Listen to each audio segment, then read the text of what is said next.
Hey guys, today I'm going to show you how to get this 50s classic look. Feel free to do whatever you like with the fashion, but I'm just here to show you the hair and makeup, so let's get started. Firstly, we are going to apply BB cream. I use the Maybelline Dream Fresh one, and just place that on all over your face, making sure it's even. Then I take my CoverGirl concealer and I put that on underneath my eyes to cover those bags and rub it in evenly.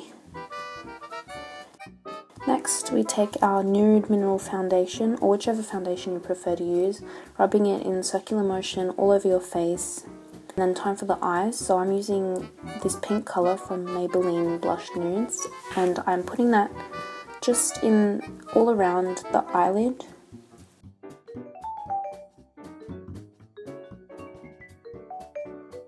And then we take a grey colour, a darker one, and we put it more towards the crease, towards the outside of your eye.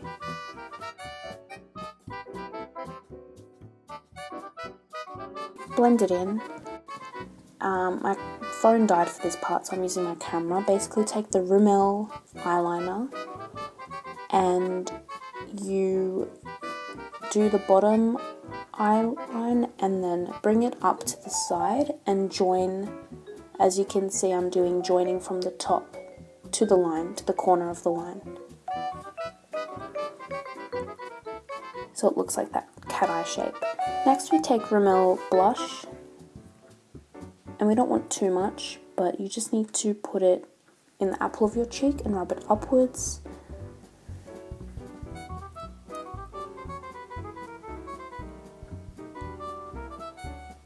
And then grab this Bite lip primer, and we're just going to put that on so that the lipstick stays. Next, we're using the BYS lipstick to cover that. A cherry red colour is the best. This one is called Fire Your Engines.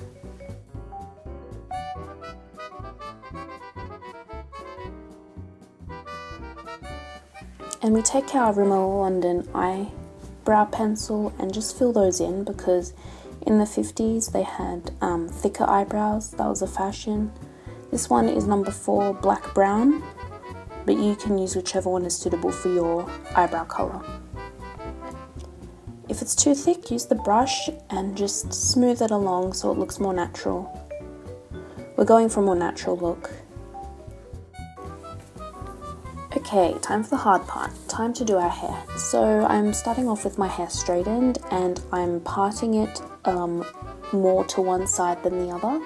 And then I take a parting, as you can see, around 3 inches back and separate it from the rest with a comb. Make sure you get all of that, because we're going to be separating the front hair from the rest of the hair in the back. And I'm just going to tie that up to get rid of it while I curl the rest of my hair. Okay, I take the other side, a similar portion in size, and tie that up as well, just to keep it out of the way while we curl the rest of our hair. Now for the fun part. Take a straightener or GHD or whatever you have. I prefer this to a curler, to be honest, and my technique is to just brush, straighten through a few times and then curl it, twist it towards the end and pull it up. Keep twisting the stick as you go and wait for a few seconds. Next we release it and you have your basic curl. It doesn't matter if it's not all the way at the top, because we're going to clip it back. So do this for the rest of your hair, pulling even-ish sections of hair to curl, and use the same technique. You can add hairspray while you're doing that to keep it all still, because my hair tends to fall out of formation quite easily. If your hair stays, then that's great. You might not need to use as much hairspray. So we're curling all the way around, and then we bring it to one side for one final curl, and that's just to keep it in one place while we return to do the front. Okay, so take out the strand that's not on your fringe side, and you're going to tease it with a comb. So basically you just lift up the hair and then brush downwards quickly, and that just thickens the hair so it's easier to stay up. And I've added some hairspray to keep it in that formation. Basically we're going to kind of brush it upwards and backwards to the top of the head, maintaining that shape, and get a bobby pin. Here I'm teasing it a bit more. Grab a bobby pin and pin that back. Make sure you keep it upwards. So I put a pin from the top down and then from the bottom up, just to keep that in place because it can easily fall out. Then I'm just going to curl that piece at the back,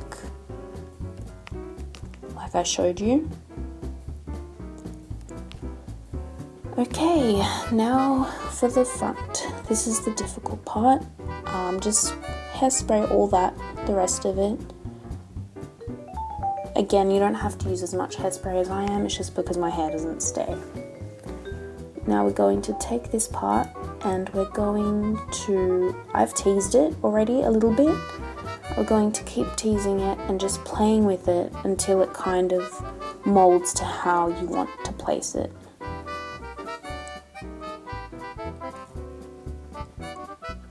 So lift it up as if you're going to pin it back normally, and then add some hairspray as well to keep that stiff, because they did have a lot of stiff fringe cuts and styles back in the 50s. And here you can see I'm teasing it again. Now I'm bringing it a bit to the side like you would for your usual fringes. Just style it how you feel comfortable, whatever looks best for you, because this is pretty subjective. So I've pinned that to the side and up again. Curl any bits at the back that are not curling.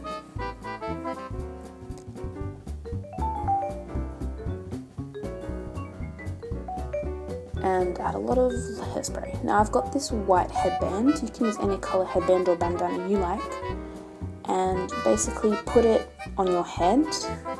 Move the bow to one side. I've moved it to my non-fringe side just so I can have that style. And just place your finger in it and pull the fringe out to give it that 3D comic book shape. Fix up any loose strands because we want it to look perfect. And see how I'm pulling it out and adjusting the shape? You can keep doing that to your liking, and you can add hairspray if you wish. If there are any loose strands, you can just bobby pin them back under the headband so they don't show. So thank you for watching my tutorial. I hope you enjoyed it. Subscribe to my channel if you like this, and make sure to check out my other tutorials. And you think I'm the girl who has everything.